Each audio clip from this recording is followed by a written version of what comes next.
મિત્રો spectrum high school PS Patel 39 વર્ષનો મારો અનુભવ છે એનો હું ટીચિંગમાં ઉપયોગ કરું છું. મારી જુદી જુદી મેથડ જે હું સમજાવતો જાઉં છું. ગુજરાત રાજ્ય લેવલે કેઆરપી આરપી તેમજ શિક્ષણના તમામ ક્ષેત્રોમાં લેખન સહિત તમામ જગ્યાએ કામ કરેલું છે. એવા મારા બહોળા અનુભવનો હું ઉપયોગ મારા ટીચિંગ દરમિયાન કરું છું. મારો લાભ અવશ્ય લેજો એવું ખાસ જણાવું છું. Good morning all friends. જો આપણે અત્યારે કોમ્પિટિશનનો જમાનો છે, એટલે આ કોમ્પિટિશનમાં ટકી રહેવા માટે આપણે હવે નીટ જેડબલઈ ને ટાર્ગેટ કરવું પડે. એટલા માટે આપણે બધી જ બાબતો ખૂબ જ ચીવટપૂર્વક હું તમને જે સમજાવું છું એ કોઈ પણ બાબત છોડ્યા સિવાય વ્યવસ્થિત રીતે આપણે તૈયાર કરીશું. અતિશય પરિશ્રમ કરવો એ જ આજના જમાનામાં કોમ્પિટિશનમાં ટકી રહેવા માટે એક જરૂરી આવશ્યકતા છે, એ સમજી લેજો. એટલે હવે આપણે એક નવા મુદ્દા ઉપર આવીએ છીએ. નીટ જેડબલઈ માટે આ એક અગત્યનો મુદ્દો છે મિત્રો. તો એમાં જે સંક્રાંતિક ધાતુઓ છે એમના કેટલાક અગત્યના સંયોજનો ઉપર આવીએ છીએ. સંક્રાંતિક તત્વોના અગત્યના સંયોજનો. એમાં સૌથી પહેલા આપણે ઓક્સાઇડ અને ઓક્સો એનાઇડ સંયોજનો ઉપર આવીએ છીએ. તો સંક્રાંતિક ધાતુઓના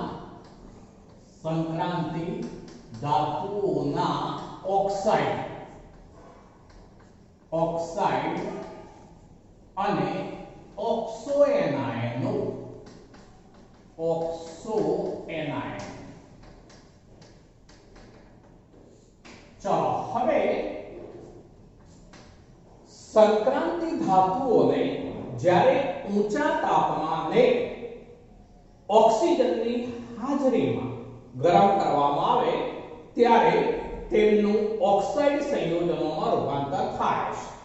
સરળ બાબત છે, ફરીથી બોલું છું. સંક્રાંતિ ધાતુઓને ઊંચા તાપમાને ઓક્સિજનની હાજરીમાં ગરમ કરતા તેમનું ઓક્સાઇડ સંયોજનોમાં રૂપાંતર થાય છે. સ્કેન્ડિયમ સિવાયના, બરોબર સમજો હવે, Sc સિવાયના જે ધાતુ આયનો છે એ ધાતુઓ Sc સિવાયના ધાતુઓ એ જે છે એ MO પ્રકારના ઓક્સાઇડ બનાવે છે. એ બધા જ ઓક્સાઇડ જે છે એ આયનીય સંયોજનો છે, બરોબર ધ્યાન રાખીશું. કયા? સ્કેન્ડિયમ સિવાયની જે ધાતુઓ છે, ધાતુઓ MO ઓક્સાઇડ બનાવે જે આયનીય છે. ચાલો બીજી વાત કરીએ.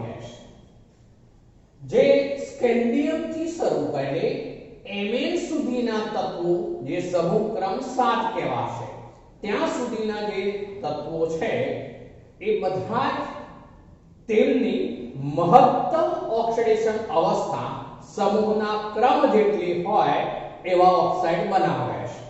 જેમ મહત્તમ ઓક્સિડેશન અવસ્થા અને સમૂહનો ક્રમ બંને સમાન.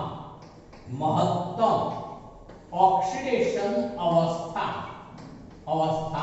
અને સમૂહનો ક્રમ એ બંને કેવા હોય છે? તો સમાન. ચલો દાખલા તરીકે આપણે સ્કેન્ડિયમની વાત અહીંયા આવશે. તો સ્કેન્ડિયમ જે છે ત્રીજા સમૂહનું સભ્ય માટે તે Sc2O3, જેમાં સ્કેન્ડિયમ +3 કહેવાશે, તો તેવો ઓક્સાઇડ બનાવશે. આ સ્કેન્ડિયમ 3 કહેવાશે, એવો ઓક્સાઇડ બનાવશે. ત્રીજા સમૂહનું સભ્ય છે, એનો સમૂહનો ક્રમ અને જે મહત્તમ ઓક્સિડેશન અવસ્થા છે ઓક્સાઇડની એ બંને સમાન બનશે. ચાલો ટિટેનિયમની વાત કરીએ તો એ TiO2, જેમાં Ti4+ હોય એ ચોથા સમૂહનું સભ્ય છે. ચાલો પાંચમા સમૂહનું સભ્ય જે છે એમાં V2O5 વેનેડિયમ પેન્ટોક્સાઇડ, જેમાં વેનેડિયમ જે છે એની ઓક્સિડેશન સ્થિતિ A+ થાય છે. ચલો વેનેડિયમ પછી ક્રોમિયમની વાત કરીએ તો એમાં CrO3, જેમાં 3 × 6 મુજબ Cr શું થવાનું તો +6, Cr+6 ઓક્સિડેશન સ્થિતિ એ ઓર થશે અને Mn જે છે એ Mn2O7, જેમાં Mn+7 છે. તો આમ ત્રીજા સમૂહનું સ્કેન્ડિયમ Sc2O3, જેમાં સ્કેન્ડિયમ +3, ચોથા સમૂહનું ટિટેનિયમ તો એમાં TiO2 Ti+4, ચલો પાંચમા સમૂહનું વેનેડિયમ તો V2O5, જેમાં વેનેડિયમ +5 છે. છઠ્ઠા સમૂહનું ક્રોમિયમ CrO3, જેમાં Cr+6 છે.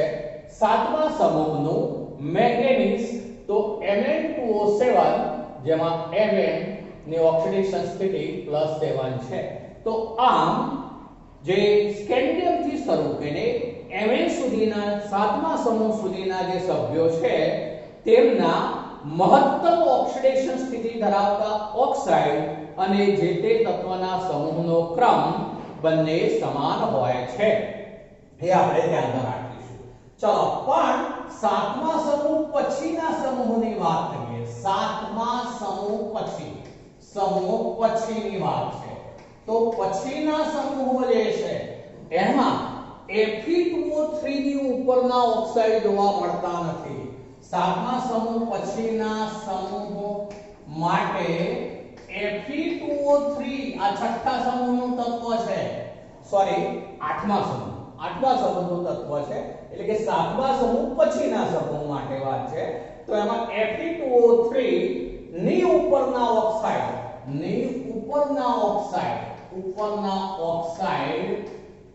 Fe માટે કે અન્ય તત્વો માટે જોવા મળતા નથી. ઉપરના ઓક્સાઇડ જોવા મળતા નથી. સાતમા સમૂહ પછીના સમૂહ માટે Fe2O3 ની ઉપરના ઓક્સાઇડ જે છે જોવા મળતા નથી. ચલો આગળ વાત કરીએ છે એમાં ઓક્સો કેટાયનોની વાત કરીએ છે સાથે આપણે. ઓક્સો કેટાયનો તો કેટાયન એટલે ધનાયન. ઓક્સો કેટાયનોમાં દાખલા તરીકે વેનેડિયમની વાત કરીએ છે તો VO2+, ચલો VO2+ જે મેં લીધું એમાં વેનેડિયમની ઓક્સિડેશન સ્થિતિ જુઓ બરોબર. ઓક્સિજન -2 એવા 2 એટલે 2 × 4 માઈનસ, પેલી બાજુ +1 છે એટલે પેલી બાજુ 4 માઈનસ જશે એટલે +5 થશે. આમાં વેનેડિયમની ઓક્સિડેશન સ્થિતિ A+5 છે. ચલો એ ઉપરાંત VO ઉપર 2+, બેમાં ચેન્જ શું છે જુઓ બરોબર. આમાં VO2 ઉપર +4 છે ત્યારે વેનેડિયમ +5 ઓક્સિડેશન સ્થિતિ થાય, જ્યારે VO ઉપર 2+4 છે તો એ વખતે ઓક્સિજન -2, પેલી બાજુ +2 છે, -2 પેલી બાજુ જશે એટલે બાકી શું રહેવાનું +4, અને માટે આ વેનેડિયમ જે છે એની ઓક્સિડેશન સ્થિતિ આમાં +4 છે. ચલો એ જ રીતે TiO2+, ચલો એની અંદર પણ ઓક્સિજન -2 પેલી બાજુ +2 છે જ, -2 પેલી બાજુ જશે એટલે +4 થશે. તો આમાં ટિટેનિયમ જે છે +4 છે. તો આ રીતે ઓક્સો કેટાયનો છે, આ બધા ધન આયનો છે, +4 2+4 2+4, એટલે એ બધા ઓક્સિજન ધરાવતા ધન આયનો હોવાથી તેને આપણે ઓક્સો કેટાયનો તરીકે ઓળખીશું. તો આ બધા ઓક્સો કેટાયનો છે. ચલો હવે જે ઓક્સાઇડ છે એમાં ઓક્સાઇડમાં જેમ ઓક્સિડેશન સ્થિતિ વધતી જાય છે તેમ આયનીય લક્ષણ ઘટતું જાય છે. કયા શબ્દો વાપરું છું એ ધ્યાન રાખજો. ઓક્સાઇડમાં ઓક્સિડેશન સ્થિતિ અથવા અવસ્થા સ્થિતિ વધતા આયનીય લક્ષણ ઘટે છે. કયું? તો આયનીય લક્ષણ ઘટે છે. હવે તેને કારણે જે Mn2O Mn2O7 છે એ એસિડિક લક્ષણ ધરાવે છે. Mn2O7 જે છે એ સહસંયોજક, પહેલા એની વાત કરી દઉં છું, તો એ સહસંયોજક લક્ષણ ધરાવે છે. ઓક્સાઇડમાં ઓક્સિડેશન સ્થિતિ વધતા આયનીય લક્ષણ ઘટે છે. આવા શબ્દો બરોબર યાદ રાખવાના. આયનીય લક્ષણ ઘટે છે એટલે એનો અર્થ એવો થયો કે આપણે Mn2O7 લઈએ છે જે એની +7 ઊંચી ઓક્સિડેશન અવસ્થા છે. તો ઊંચી ઓક્સિડેશન અવસ્થામાં એ સહસંયોજક છે. તે સહસંયોજક લીલો સહસંયોજક અને લીલો તૈલી પદાર્થ છે. લીલો તૈલી પદાર્થ કોણ? તો Mn2O7 એ સહસંયોજક લીલો તૈલી પદાર્થ છે. CrO3 છે જે Cr+6 છે, V2O5 છે, એડેનિયમ પેન્ટોક્સાઇડ જે નીચા ગલનબિંદુ ધરાવે છે. નીચા ગલનબિંદુ ધરાવે છે. ચલો આગળ વાત કરીએ છે. તો ઊંચી ઓક્સિડેશન અવસ્થા હોય તેમ તેઓ એસિડિક લક્ષણ ધરાવે છે. ઊંચી ઓક્સિડેશન અવસ્થા, ઊંચી ઓક્સિડેશન અવસ્થામાં એસિડિક લક્ષણ હોય. એસિડિક લક્ષણ હોય ઊંચી ઓક્સિડેશન અવસ્થામાં. દાખલા તરીકે આપણે MnO2 ની વાત કરીએ. Mn2O7 તો Mn+7 છે. ઊંચી ઓક્સિડેશન સ્થિતિ છે જે HMnO4 આવો એસિડ આપે છે. જે Mn2O7 છે જે HMnO4 આવો એસિડ આપે છે. જેવો એસિડ આપે છે. ચલો એ જ રીતે આપણે જો Cr2O3 ની વાત કરીએ, Cr2O3 એમાં CrO3 પહેલા લાવું છું જે Cr+6 ઊંચી ઓક્સિડેશન સ્થિતિની વાત પહેલા કરીએ. CrO3 જે છે તે જે H2CrO4 ઉપરાંત બીજું આપશે એમાં H2Cr2O7 જેવા એસિડ આપે. કોણ?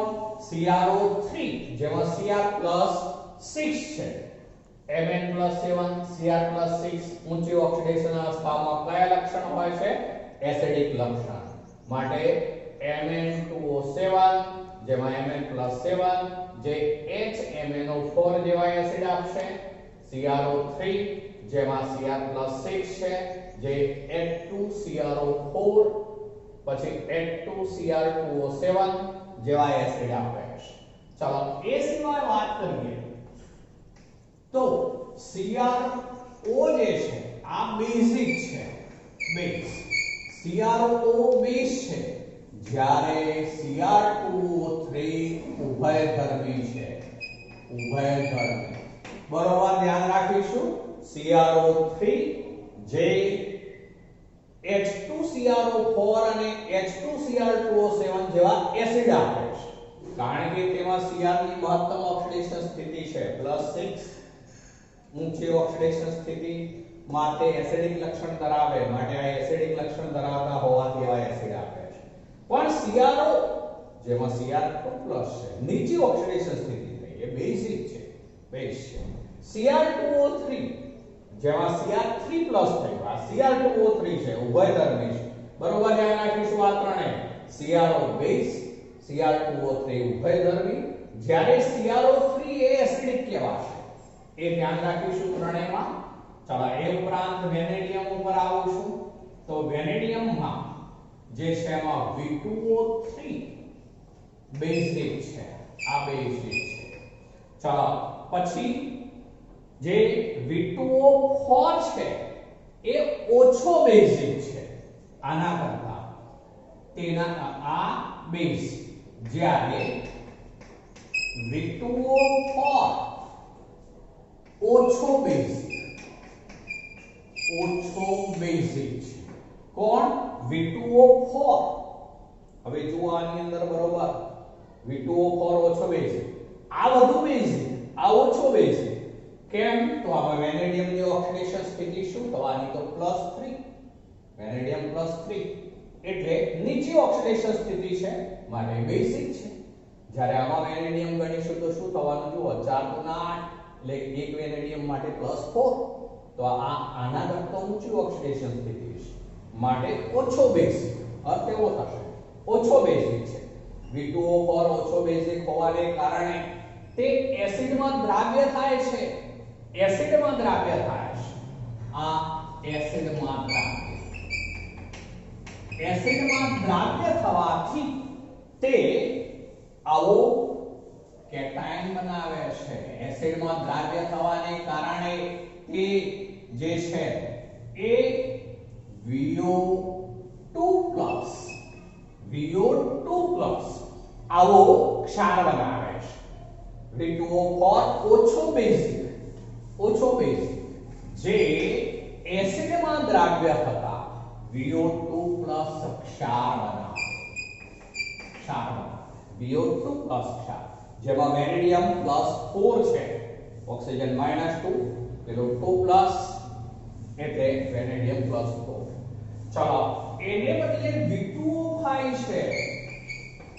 V2O5 ઉભયધર્મી કહેવાશે. V2O5 ઉભયધર્મી છે પણ તેમ છતાં તેમાં મુખ્યત્વે એસિડિક લક્ષણ છે. એસિડિક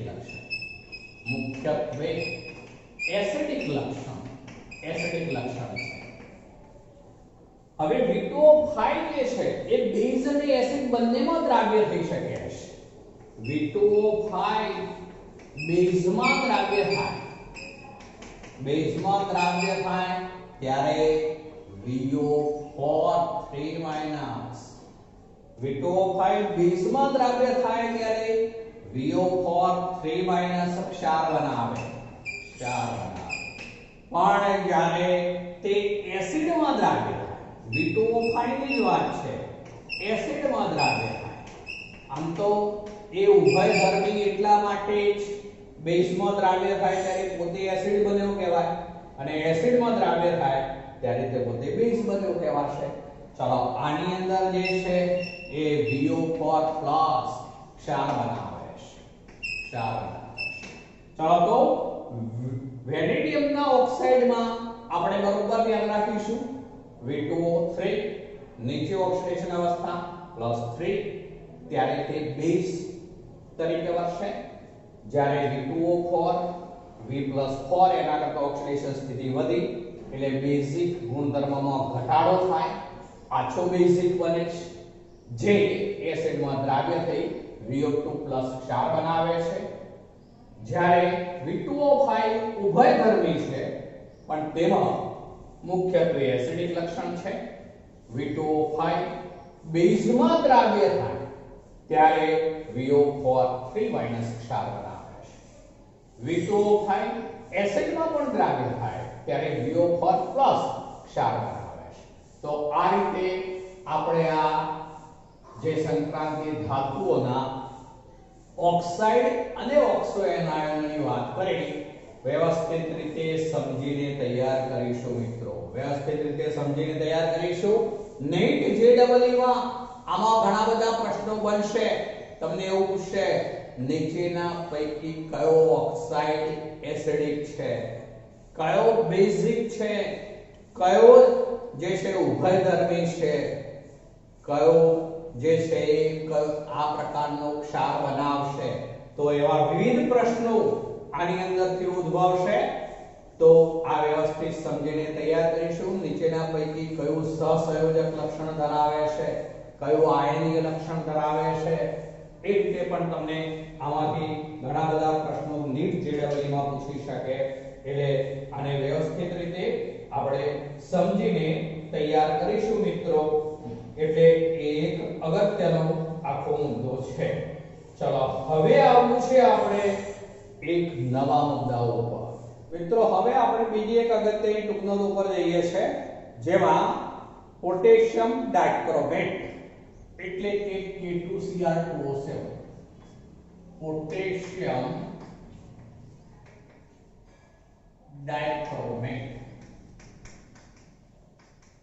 K2Cr2O7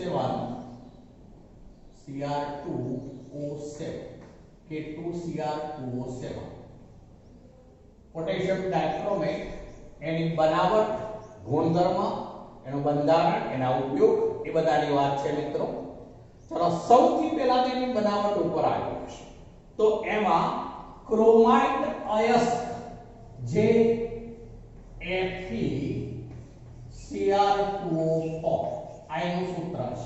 શું કહેવાશે આ? તો ક્રોમાઇટ જે અયસ્ક છે, કાચી ખનિજ છે, અયસ્ક છે, FeCr2O4 એને પૂરતા ઓક્સિજનની હાજરીમાં, પૂરતી હવાની હાજરીમાં આપણે એટલે કે વધુ ઓક્સિજન હોય તેવી હવા જોઈશું, એની હાજરીમાં સોડિયમ કાર્બોનેટ અથવા પોટેશિયમ કાર્બોનેટ સાથે ઊંચા તાપમાને ગરમ કરીને સંકલન કરાવીશું.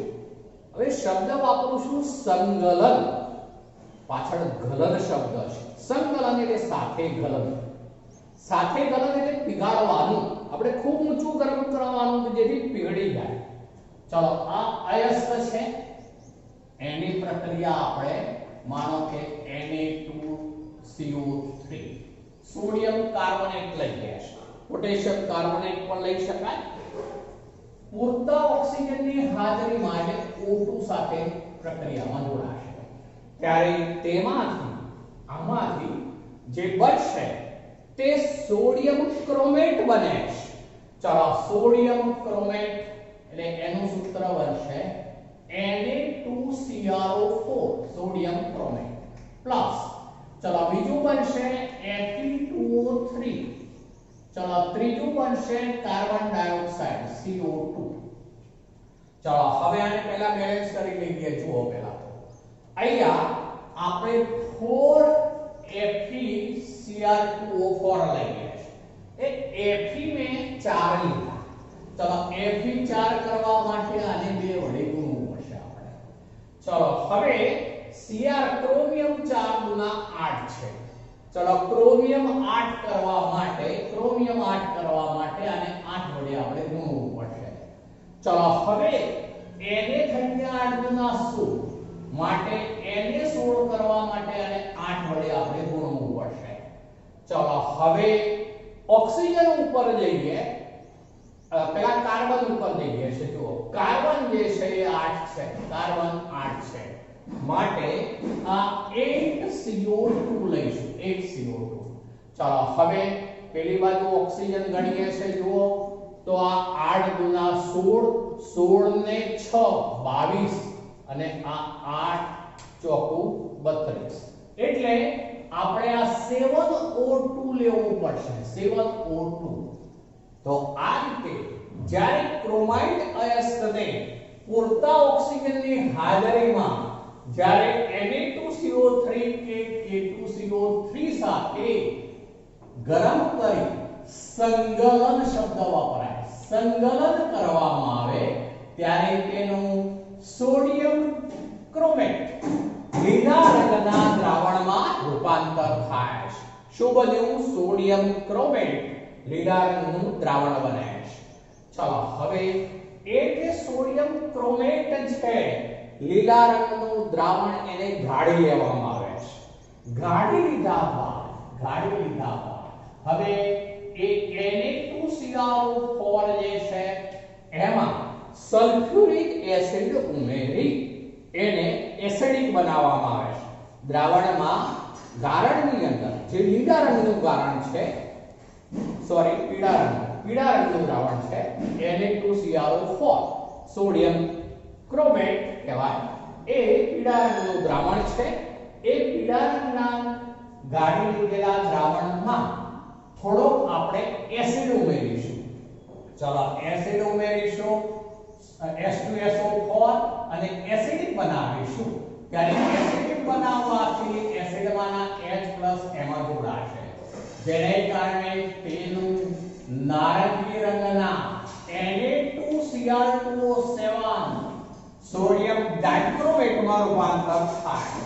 ચલો હવે એને બેલેન્સ કરવું છે. Cr2 છે જુઓ તો આપણે આને 2 વડે ગુણવું પડશે Cr2 કરવા માટે. ચલો હવે સોડિયમ 4 છે, અહીંયા સોડિયમ 2 આવે, આને ગુણી શકીએ નહીં નહીંતર Cr બદલાઈ જાય. તો હવે હું એ ટ્વાઇસ Na+ આયન તરીકે બતાવું છું. ચલો હજુ શું ચાર્જ ઉપર જવું છું. હવે આ બાજુ આ 2+ ચાર્જ, તો એસિડિક હોવાથી આ H+ છે આપણે 2 લઈ લઈએ તો આ 2+ ચાર્જ. હવે હાઇડ્રોજન 2 અને ઓક્સિજન 4 ગુણ્યા 8, અહીં ઓક્સિજન 7 છે એટલે 2 હાઇડ્રોજન વધે, ઓક્સિજન વધ્યો એટલે પ્લસ શું બની જશે N2. અહીંયા જે Na2Cr2O7 છે એવા દ્રાવણનું સ્ફટિકીકરણ કરાવીશું એટલે Na2Cr2O7.2H2O સ્વરૂપે સ્ફટિક પ્રાપ્ત થઈ જશે. Na2Cr2O7.2H2O સ્ફટિક સ્વરૂપે પ્રાપ્ત થઈ જશે. જે સોડિયમ ડાઇક્રોમેટ છે, હવે આપણે તો પોટેશિયમ ડાઇક્રોમેટ મેળવવું છે. તો સોડિયમ ડાઇક્રોમેટ એ પાણીમાં વધુ પ્રમાણમાં દ્રાવ્ય છે, જ્યારે પોટેશિયમ ડાઇક્રોમેટ એ ઓછા પ્રમાણમાં દ્રાવ્ય છે, જેને કારણે હવે એ સોડિયમ ડાઇક્રોમેટ જે છે Na2Cr2O7 એ દ્રાવણમાં આપણે KCl ઉમેરીશું, પોટેશિયમ ક્લોરાઇડ. KCl ઉમેરીશું એટલે હવે તેમાંથી બની જવાનું K2Cr2O7. પોટેશિયમ ડાઇક્રોમેટ બની જશે K2Cr2O7 પોટેશિયમ ડાઇક્રોમેટ. ચલો બીજું બની જશે આ દરમિયાન NaCl બનશે. ચલો અહીંયા જે છે Na2 છે તો આપણે આને 2 વડે ગુણવું પડે. ચલો Na2 થયા, Cl2 છે તો આને 2 વડે ગુણી દઈશું, K2 થઈ ગયા, જો બેલેન્સ થઈ ગયું. તો આ રીતે સોડિયમ ડાઇક્રોમેટમાં KCl ઉમેરતા તેનું પોટેશિયમ ડાઇક્રોમેટમાં રૂપાંતર થઈ જશે. તો આ રીતે પોટેશિયમ ડાઇક્રોમેટ એની પાણીમાં દ્રાવ્યતા ઓછી હોવાથી એ સરળતાથી અલગ મેળવી શકાય છે. તો આ સમગ્ર પ્રક્રિયા ફરીથી એક વાર બોલું છું. પોટેશિયમ ડાઇક્રોમેટની બનાવટ છે ક્રોમાઇટ અયસ્ક જે છે એને જ્યારે પૂરતા ઓક્સિજનની પૂરતી હવાની હાજરીમાં સોડિયમ કાર્બોનેટ કે પોટેશિયમ ડાઇક્રોમેટ સાથે ઊંચા તાપમાને ગરમ કરી સંઘનન કરાવતા આ પ્રમાણે પ્રક્રિયા થઈ 4FeCr2O4 8 Na2CO3 7O2. તો એમાંથી બની ગયું 8 Na2Cr4 વત્તા ટ્વાઇસ Fe2O3 વત્તા 8CO2. ચલો હવે એ જે બન્યો એ સોડિયમ ક્રોમેટ બન્યો. સોડિયમ ક્રોમેટ જે છે પીળા રંગનું દ્રાવણ હોય છે. હવે એ ગાળી લેવામાં આવે ત્યારબાદ એ સોડિયમ ક્રોમેટના પીળા રંગના દ્રાવણમાં સલ્ફ્યુરિક એસિડ ઉમેરી દ્રાવણને એસિડિક કરતા તેમાંથી નારંગી રંગ જે છે એવા સોડિયમ ડાઇક્રોમેટ જે છે એનું Na2Cr2O7.2H2O માં સ્ફટિકીકરણ કરાવવામાં આવે છે. એ હવે સ્ફટિકીકરણ કરાવીને એને અલગ મેળવી શકાશે. હવે સોડિયમ ડાઇક્રોમેટ જે છે એ પાણીમાં વધુ પ્રમાણમાં દ્રાવ્ય થાય છે, જ્યારે પોટેશિયમ ડાઇક્રોમેટ ઓછા પ્રમાણમાં દ્રાવ્ય થતો હોવાથી હવે સોડિયમ ડાઇક્રોમેટમાં KCl ઉમેરતા પોટેશિયમ ક્લોરાઇડ ઉમેરતા તેનું જે છે K2Cr2O7 એટલે કે નારંગી રંગનું હોય પોટેશિયમ ડાઇક્રોમેટમાં રૂપાંતર થઈ જાય છે. K2Cr2O7 પોટેશિયમ ડાઇક્રોમેટમાં રૂપાંતર થાય છે. તો આ રીતે પોટેશિયમ ડાઇક્રોમેટ મેળવી શકાય છે. હવે અહીંયા જલીય દ્રાવણની અંદર જે છે એ ક્રોમેટ અને ડાઇક્રોમેટ બંનેમાં Cr+6 છે, બંનેમાં ઓક્સિડેશન સ્થિતિ સમાન છે, જેને કારણે ક્રોમેટ અને ડાયક્રોમેટ જલીય દ્રાવણમાં આંતર પરિવર્તનશીલ હોય છે. ફરીથી બોલું છું, ક્રોમેટ એટલે CrO4 ડાયક્રોમેટ એટલે Cr2O7 બંનેમાં Cr+6 છે, સમાન ઓક્સિડેશન સ્થિતિ છે બંનેમાં, જેને કારણે તેઓ જે છે એ જલીય દ્રાવણોમાં આંતર પરિવર્તનશીલ હોય છે. હવે ક્યારે કયા આયન સ્વરૂપે હશે તેનો આધાર એ દ્રાવણની pH ઉપર રહેલો હોય છે, જેને કારણે આવું બની શકે. શું કહું છું એ જોજો બરોબર. તો એમાં CrO4 આયન છે માં, તો આ પીળો રંગ ધારો, પીળો રંગ. ચલો ક્રોમેટ છે, એને આપણે એસિડિક બનાવીએ. હવે એસિડ ઉમેરી દઈએ છે H+, ત્યારે તેનું Cr2O7 એટલે કે નારંગી રંગમાં રૂપાંતર થઈ જશે. આ નારંગી રંગ બની ગયો વત્તા H2O. એને બેલેન્સ કરી લઈએ. તો આને હું 2 વડે પહેલા તો ગુણી દઉં છું. ચલો આને પણ 2 વડે ગુણી દઉં છું, કારણ કે Cr 2 કરવા પડશે. Cr2 હોવાથી આ 2 વડે ગુણી દીધા. ચલો 2 × 4 માઈનસ, આ બાજુ 2 માઈનસ છે એટલે આ 2h પ્લસ 2 એટલા માટે જ લીધા. હવે હાઇડ્રોજન 2 તો હાઇડ્રોજન 2, ઓક્સિજન 4 × 8 તો 7 ને 8. તો આ રીતે જે જ્યારે pH એસિડિક દ્રાવણ હોય ત્યારે pH કેવી હોય હંમેશા <7. તો pH <7 હોય ત્યારે તે નારંગી રંગનું દ્રાવણ હોય છે. pH <7 હોય ત્યારે નારંગી રંગનું દ્રાવણ હોય છે. કારણ એ છે કે ક્રોમેટ આયનનું ડાયક્રોમેટ આયનમાં રૂપાંતર થઈ ગયેલું હોય છે, માટે નારંગી રંગનું હોય છે. પણ જો તેને બદલે આપણે આવું Cr2O7 ચલો એની અંદર બેઝિક દ્રાવણ ઉમેરીએ. ચલો બેઝ ઉમેરીએ છે તો હવે તેની અંદરથી બની જશે CrO4 હવે CrO4 બને.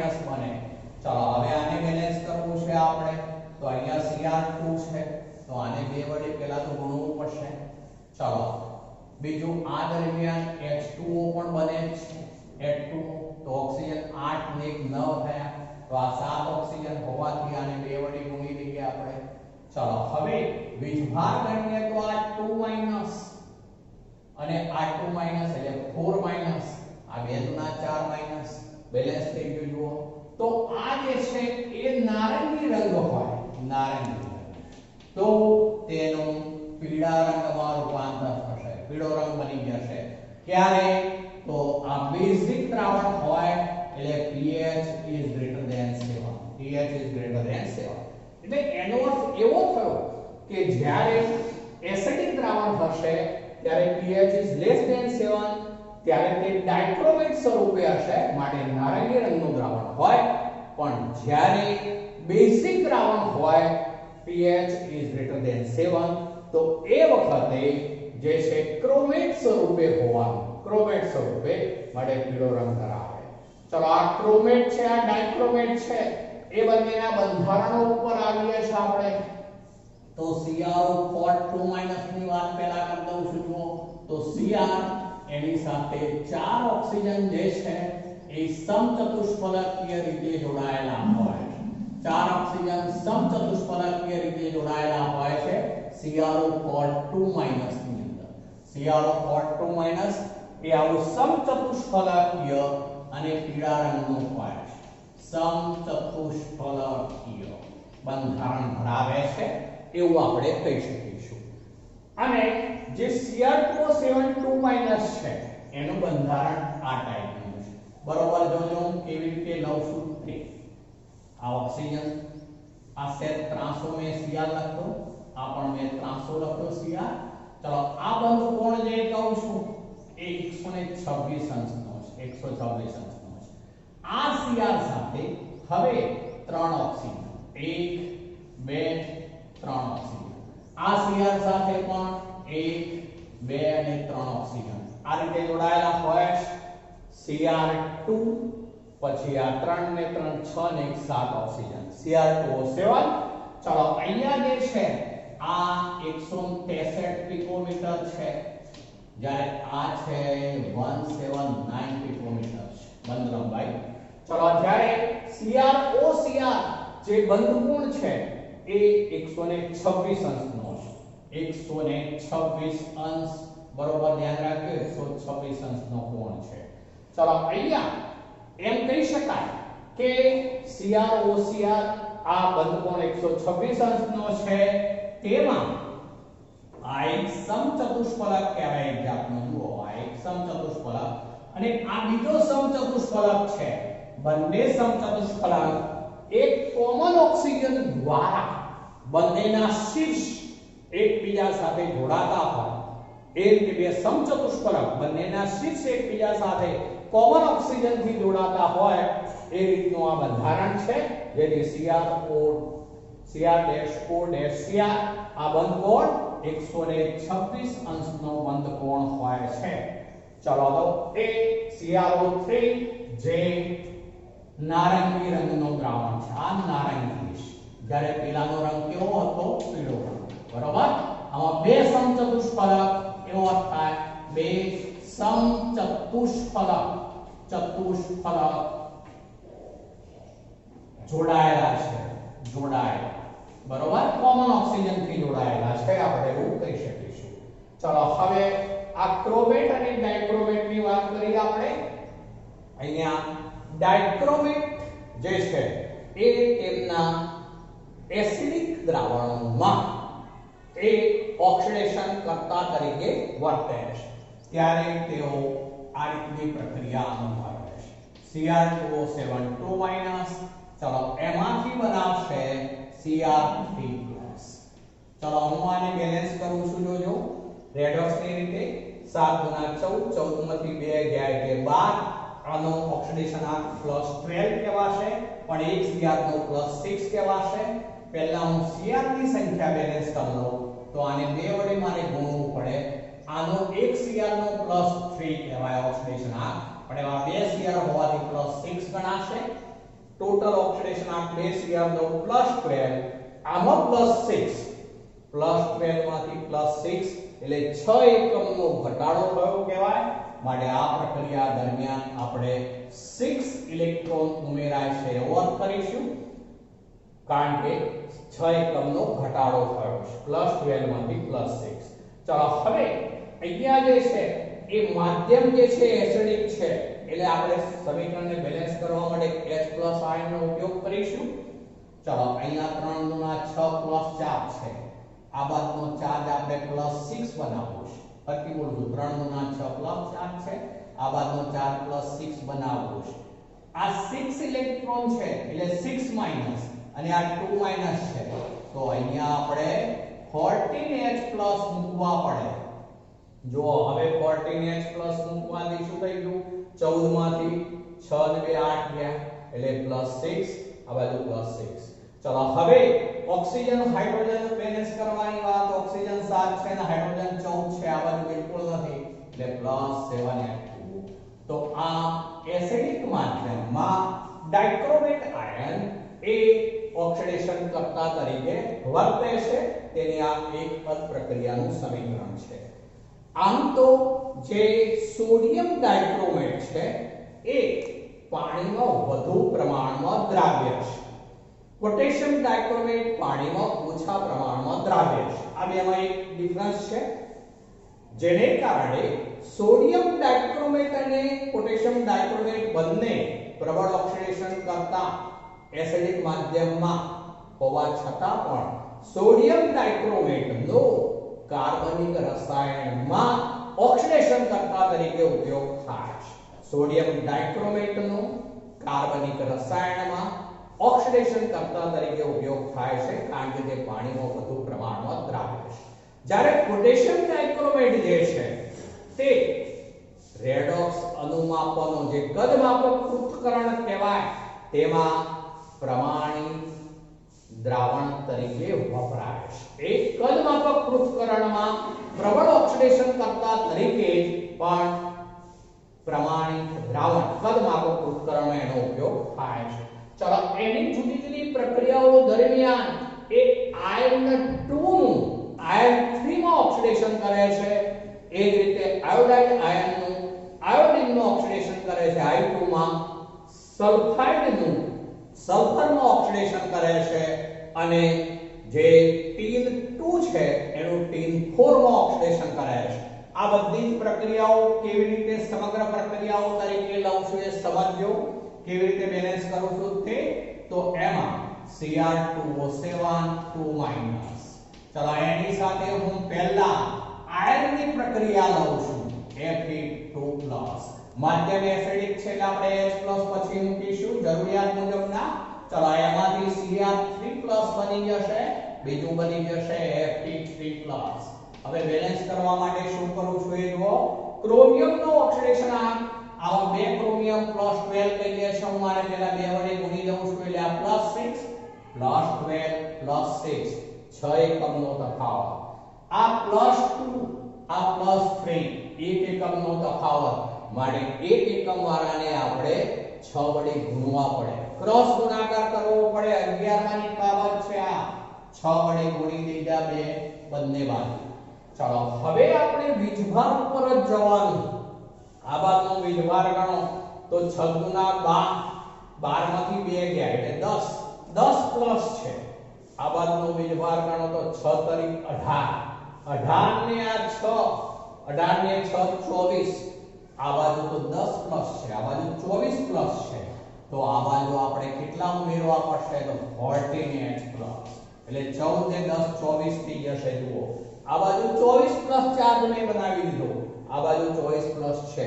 બંને તરફનો વીજભાર બેલેન્સ કર્યો. હવે ઓક્સિજન હાઇડ્રોજન ઉપર જવાનું. ઓક્સિજન 7, બીજા કોઈ ઓક્સિજન નથી તો અહીંયા +7H2O. ચલો 7H2O. તો હવે ઓક્સિજન 7 થઈ ગયા, હાઇડ્રોજન 14 થઈ ગયા. જો તો સમીકરણ બેલેન્સ થઈ ગયું. આયર્ન 2 છે એનું આયર્ન 3 માં ડાઇક્રોમેટ જે છે એ એસિડિક માધ્યમમાં ઓક્સિડેશન કરે છે. ચલો બીજું ઉદાહરણ લઈએ છે તો એમાં Cr2O7 2- છે. એ આયોડાઇડ આયન જે હોય તેનું I2 માં ઓક્સિડેશન કરે છે. આયોડાઇડ આયનનું I2 માં ઓક્સિડેશન કરે છે. ચલો આનો ચાર્જ પણ ફરીથી એ જ રીતે હું આને પહેલા 2 વડે ગુણી લઉં છું. ચલો આ +12 આ +6 એટલે 6 એકમનો તફાવત. આયોડિનની સંખ્યા મુજબ તો આ -1 કહેવાય, પણ એવી સંખ્યા 2 લેવી પડશે. 2 વડે પહેલા બેલેન્સ કરી લઈએ છે. તો હવે આ -2 છે, આ 0 છે એટલે 2 એકમનો તફાવત. આમાં 2 એકમનો તફાવત છે, આમાં 6 એકમનો તફાવત છે. એટલે સરખા કરવા માટે 2 વાળાને 3 વડે ગુણવું પડશે. આપણે 2 વાળાને 3 વડે ગુણી દઈએ એટલે હવે શું થઈ જાય, આને 3 વડે ગુણવું પડે. એટલે હવે હું ચેન્જ કરું છું 3 ગુણા 6, 6 માઈનસ 3 વડે મેં ગુણી દીધા. આને મારે 3 વડે ગુણવું પડશે 3I2. ચલો હવે આપણે વીજભાર ઉપર જ જવાનું. આ તરફનો વીજભાર 3 ગુણા 6 પ્લસ આ તો 0. ચલો આ તરફ 6 પ્લસ કરવો છે. અત્યારે છે 6 માઈનસ અને 2 માઈનસ એટલે 8 માઈનસ છે. 6 પ્લસ કરવો છે તો આપણે 14H પ્લસ જ મૂકવું પડશે. જો 14H પ્લસ.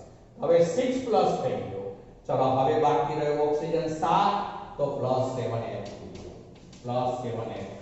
એટલે શું થઈ ગયું હવે જુઓ તો આની અંદર જે છે હાઇડ્રોજન પણ બેલેન્સ થઈ ગયા છે. ચલો એ જ રીતે Cr2O7 2- છે.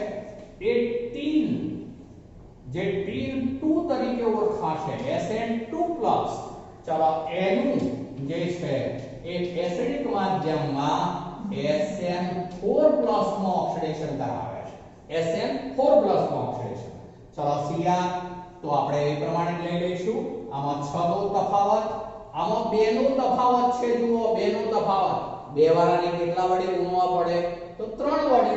3 ગુણા 6 ફેરફાર સરખો કરવાનો ઓક્સિડેશન આંકમાં એટલે 3 વડે મેં ગુણી દીધા. વીજભાર ગણો. 4 તારીખ 12 ને 6 12 ને 6 18 થયા. ચલો આ બાજુ 18 કરવાનું છે આપણે. 3 ગુણા 6 6 માંથી 2 ગયા. 2 ગયા એટલે કેટલા રહ્યા 4. તો આમાં પણ શું આવશે 14H પ્લસ જ જુઓ 14H પ્લસ. ચલો 14H પ્લસ એટલે આ 7 ઓક્સિજન છે. 7 ઓક્સિજન આ બાજુ ખૂટે છે એટલે પ્લસ શું થઈ જશે 7H2 પ્લસ 7H2O. ચલો તો એ રીતે આ જે છે અને છેલ્લી પ્રક્રિયા છે Cr2O72 માઈનસ છે એ જ્યારે H2S સાથે પ્રક્રિયા કરે છે ત્યારે તેમાંથી પણ YCr3+ બનાવું છું, એસિડિક માધ્યમ લઈશું અને એ વખતે એમાંથી સલ્ફર બને છે. સલ્ફાઇડમાંથી સલ્ફર બની જાય છે. ચલો એમાં બેલેન્સ કરી દઈએ તો સલ્ફર જે છે -2 કહેવાશે, ઓક્સિડેશન આ 0 કહેવાશે. -2 માંથી 0 એટલે એમાં 2 એકમનો ફેરફાર, પેલામાં 6 એકમનો ફેરફાર, માટે 3 વડે ગુણી દઈશું. 3 વડે ગુણીએ એટલે આ 3 સલ્ફર થઈ જવાનું. ચલો હવે વીજભાર ઉપર જઈએ છે તો 3 ગુણા 6 પ્લસ છે, આ બાજુ આ 2 માઈનસ છે એટલે 6 પ્લસ કરવા માટે 8H પ્લસ મૂકવા પડશે આપણે. ચલો 8H પ્લસ મૂકીએ છે, બરોબર ધ્યાન રાખજો. ચલો હવે ઓક્સિજન 7 છે તો પ્લસ અહીંયા શું કરવું પડશે 7H2O. તો હવે જુઓ બેલેન્સ છે. જો હાઇડ્રોજન 3 ગુણા 6 6 ને 8 14 7 ગુણા 14.